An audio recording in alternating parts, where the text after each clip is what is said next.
स्वामी समर्थांचा चमत्कार. अक्कलकोटात एक व्यापारी राहत होता, नामदेव. नामदेव प्रामाणिक, मेहनती, पण नशिबाने नेहमी त्याच्यावर अन्याय केल्यासारखं वाटायचं. काही वर्षापूर्वी त्याचा मोठा व्यापार होता, पण अचानक परिस्थिती बदलली. कर्ज वाढलं, दुकानात ग्राहक येणं कमी झालं. घरातल्या लोकांनीही त्याच्यावर शंका घेणं सुरू केलं. काहीतरी चुकीच्या मार्गाने तो जातोय का, असं त्यांना वाटायचं. नामदेव खूप ताणात होता. एका रात्री त्याने ठरवलं, सगळं संपलं, आता मी जगू शकत नाही.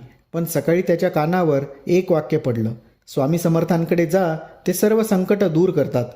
तो ताबडतोब अक्कलकोटला गेला. स्वामींच्या दरबारात शेकडो लोक होते. स्वामी समाधीस्थ बसले होते. नामदेवने नम्रपणे नमस्कार केला आणि त्याच्या डोळ्यातून अश्रू ओघळू लागले. तो काही बोलण्याआधीच स्वामी म्हणाले, नाम्या, चिंता सोड. ज्याच्या हाती सगळं आहे त्याला तू का विसरतोस?